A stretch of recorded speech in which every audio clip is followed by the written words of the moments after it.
அக்கா, என்னக்கா யோசனை? ஒண்ணும் இல்ல மீனா. எனக்கு தெரியும்க்கா, உங்க ஹஸ்பண்டோட கடனை பத்தி தானே யோசிச்சுட்டு இருக்கீங்க.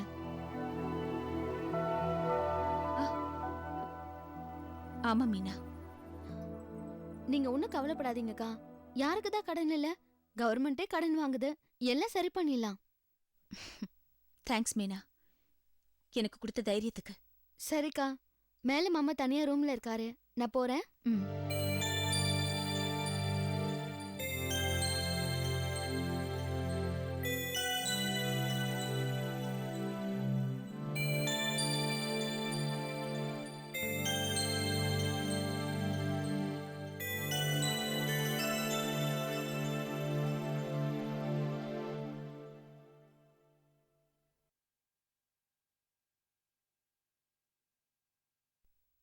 நீங்க எப்ப டாக்டரா நீங்க மாமா?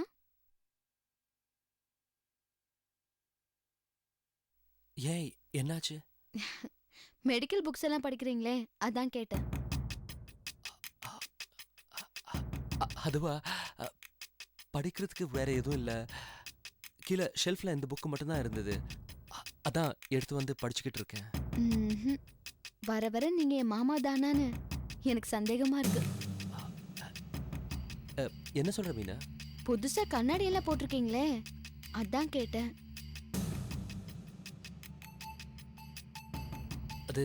அது மீனா, படிக்கிறப்போ கொஞ்சம் தலைவலிக்குது.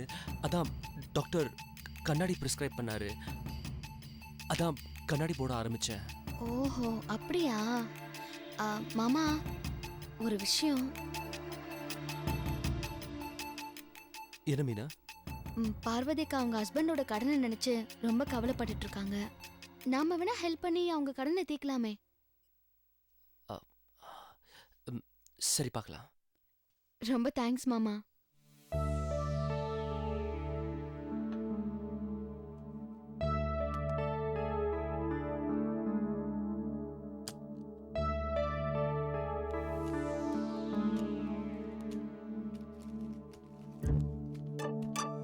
வினோத், என்னப்பா தேடிட்டு இருக்க? வினோத், உன்னதான் கேக்குறேன், என்ன தேடிட்டு இருக்க? வினோத், உனக்காக நான் என்ன வாங்கிட்டு வந்திருக்கேன் பாத்தியா? அம்மா கிட்ட நீ ஜாமெட்ரி பாக்ஸ் வேணும்னு கேட்டியே, அதான் உனக்காக வாங்கிட்டு வந்திருக்கேன். வாங்கிக்க வினோ. உங்ககிட்ட நான் கேட்டேனா? உங்களுக்கு எனக்கு பிடிக்கல. முதல்ல இங்க இருந்து போங்க.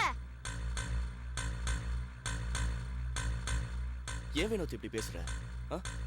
ப்ளீஸ் இத வாங்கிக்க. இங்க இருந்து போங்க. வினோத், நான் என்ன சொல்ல வரேன்னா, போறீங்களா இல்லையா? அம்மா!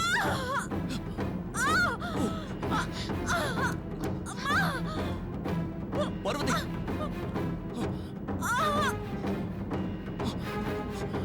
Parvati! Parvati!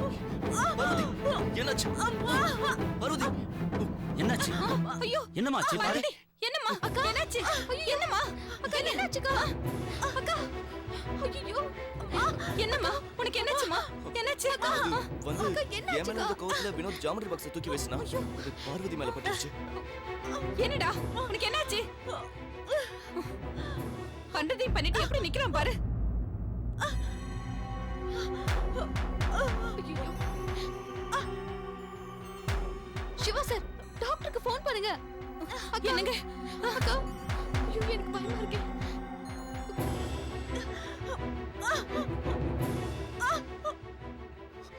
Hello hello madam, நான் டாக்டர் சிவா பேசுறேன், பார்வதியோட ஹஸ்பண்ட். சொல்லுங்க. பார்வதி மாடிப்படியில இருந்து கீழே இறங்கும்போது ஸ்லிப் ஆகி கீழே விழுந்துட்டாங்க. நீங்க கொஞ்சம் வர முடியுமா? என்ன சிவா, கொஞ்சம் ஜாக்கிரதையா பாத்துக்க வேண்டாம்? சரி, ஒரு 15 மினிட்ஸ்ல வந்துடுறேன். Thank you madam. சின்னமணி நீ எனக்கு, சின்னமணி நீ எனக்கு.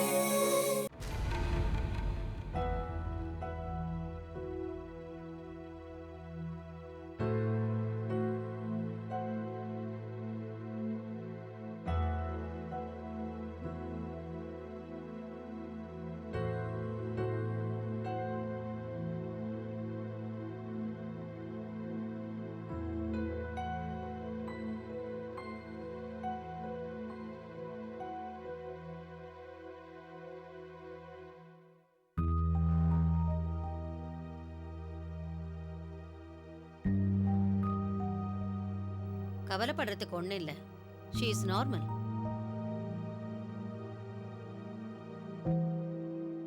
இனிமேலாவது கவனமா பாத்துக்கங்க.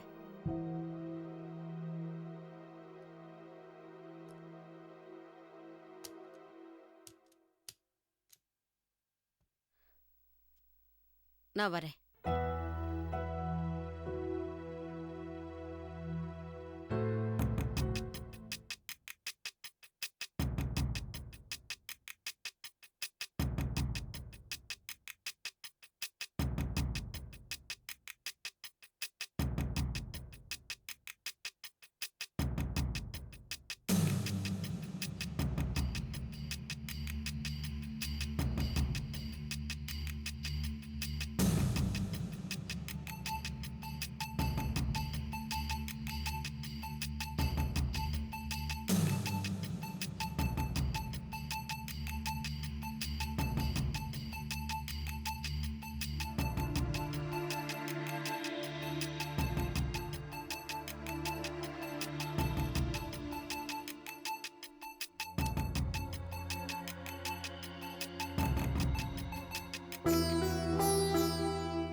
வாங்க.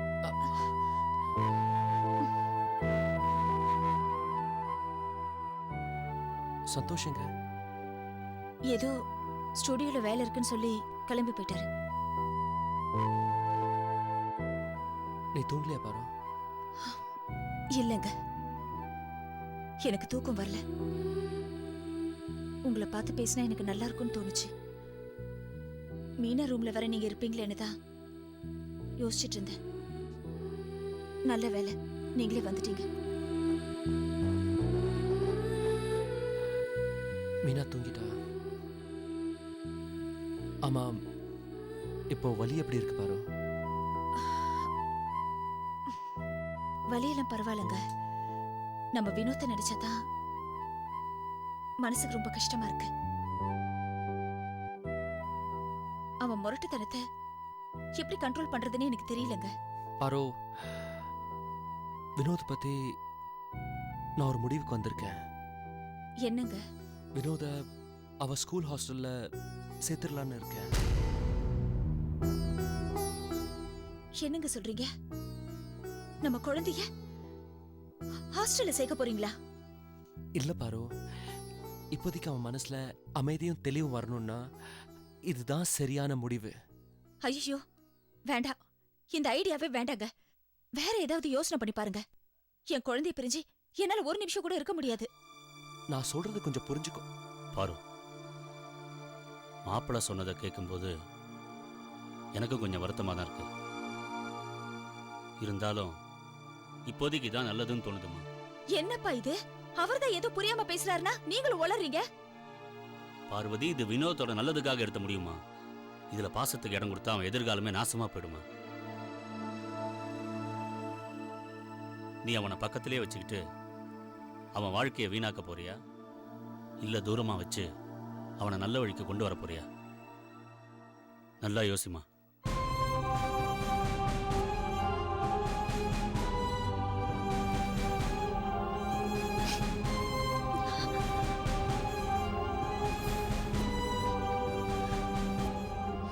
உங்களுக்கு எப்படி தோணுதோ அப்படியே செய்யுங்க.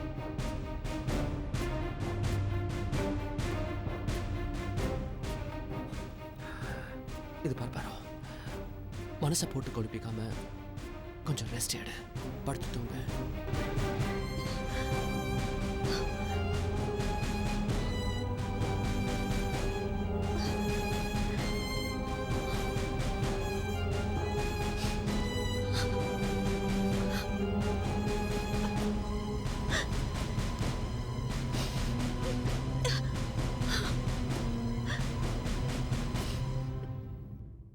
சின்னமடி நீ எனக்கு சின்னமடி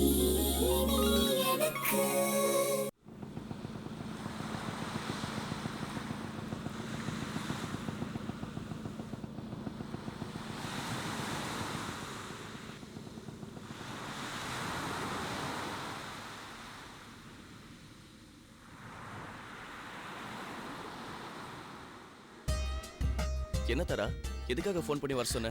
ஒரு நியூ ப்ராஜெக்ட் வந்திருக்கு. நீங்க பண்ணுவீங்களா மாட்டீங்களான்னு தெரியல. அந்த கிளையண்ட் 2-3 தடவை ஃபோன் பண்ணி கேட்டுட்டாரு. ஷூட்டிங் ஃபாரின்ல வச்சுக்கணுமா? நோ தரா, இப்போதைக்கு சான்ஸே இல்லை. உங்களை நினைச்சா ரொம்ப கவலையா இருக்கு சந்தோஷ். அட்வர்டைசிங் ஃபீல்டில் புது புது டைரக்டர்ஸ் வந்துட்டு இருக்காங்க, நல்லாவும் எடுத்துட்டு இருக்காங்க. நாம நம்ம கிளைண்ட்ஸ் கிட்ட அலட்சியம் காமிச்சுன்னு வச்சுக்கோங்களேன், புதுசா வரவங்க கிட்ட போயிடுவாங்க. பாத்துக்கோங்க, என்னால அவ்வளவுதான் சொல்ல முடியும். என்ன தரா, என்னைய பயமுறுத்துறியா? கான்ஃபிடன்ஸ் இல்லாதவங்க தான் அடுத்தவங்க வளர்ச்சியை பார்த்து பயப்படுவாங்க. எனக்கு என் மேல முழு நம்பிக்கை இருக்கு. என்ன அட்வர்டைஸ்மெண்ட் ஃபீல்டு ஒத்து வரலன்னா சினிமா ஃபீல்டுக்கு போறேன். நம்ம எப்படியாவது நம்ம கற்பனையை பணமாக்கணும், அவ்வளவுதான். உங்க கான்ஃபிடென்ட்டை நான் பாராட்டுறேன். ஆனா எதிர்காலத்துல என்ன நடக்கும்னு யாருக்கு தெரியும்? நிகழ்காலம் தான் நிஜம், நல்லா புரிஞ்சுக்கோங்க சந்தோஷ். கரெக்ட், நிகழ்காலம் தான் நிஜம். ஒரு பொய்யை நிஜமாக்க தான் நாங்க எல்லாருமா சேர்ந்து போராடிக்கிட்டு இருக்கோம். மீனா விஷயத்தை பத்தி சொல்றீங்களா? ஆமா தாரா, சிவாக்கும் பார்வதிக்கும் நான் கொடுத்த வாக்க எப்படியாவது காப்பாத்தி ஆகணும். யூ நோ சம்திங், ஒரு பொண்ணுக்கு ஹஸ்பண்டா நடிக்கிறது எவ்வளவு பெரிய கஷ்டம் தெரியுமா? அதுலயும் அந்த மீனா பொண்ணு கேட்கிற கிராஸ் கொஸ்டின்ஸ் இருக்கே, அப்பா பாவம். சிவாவும் பார்வதி அந்த பொண்ணு கிட்ட மாட்டிட்டு முழிக்கிறாங்க. தெரிஞ்சுதானே இப்படி ஒரு கமிட்மெண்ட்டுக்கு ஒத்துக்கிட்டாங்க, அப்ப அனுபவிக்கட்டும். என்ன தாரா, கொஞ்சம் கூட ஈர இல்லாம பேசுற? என்ன மனசுக்குள்ள பெரிய பிராக்டிக்கலான பொண்ணு நினைப்பா? சார், பைத்தியக்கார உலகத்துல பைத்தியமா வாழ்றது தான் புத்திசாலித்தனம். உலகமே பிராக்டிக்கலா இருக்கும்போது நான் மட்டும் ஏன் எமோஷனல் ஆகணும்? உன்கிட்ட பேசி ஜெயிக்க முடியாது.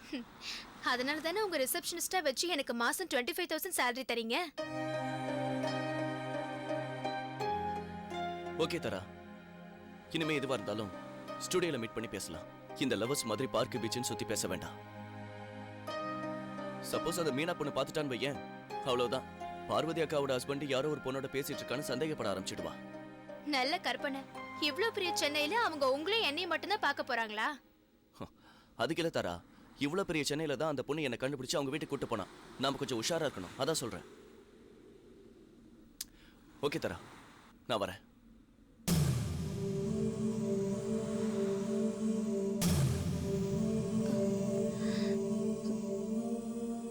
என்ன இவர் இப்படி மாறிட்டாரு?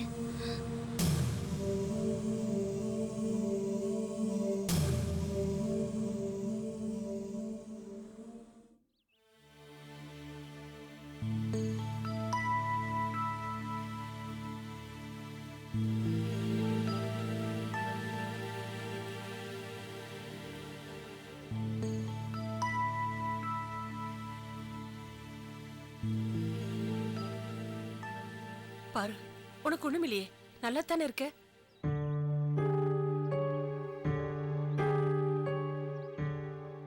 என்னம்மா, எனக்கு எப்படி தெரியும்னு பாக்குறியா? இன்னைக்கு காலையில உங்க அப்பாவை கோயில்ல பார்த்தேன். வினோத் கோபத்துல ஜாமெண்ட்ரி பாக்ஸ் எடுத்து உன் வயித்துல எரிஞ்சிட்டானாமே. அதை கேட்டதுல இருந்து என் மனசே சரியில்லை. இப்ப உனக்கு எப்படி இருக்கு உடம்பு? பரவாயில்ல, இப்ப பரவாயில்ல. கடவுளே. ஆமா, நீங்க 2 பேரும் வினோத் கொண்டு போய் ஹாஸ்டல் விட போறீங்களாமே?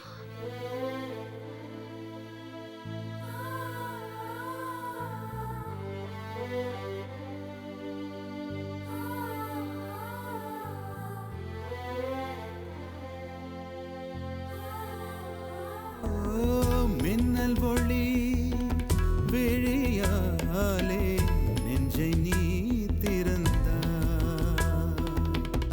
சின்ன சின்ன கூடலோடு சிரிக்க ஏன் மறந்தா, கண்ணில் நிறைந்த கன்னி தமிழே உள்ளம் கலங்காதே, கண்ணில் நிறைந்த கன்னி தமிழே உள்ளம் கலங்காதே, உன்னையல்லாமல் வேறு உறவும் என்னை சேராதே, காற்றும் நானும் காத்து கிடந்த தனிமை தீவினிலே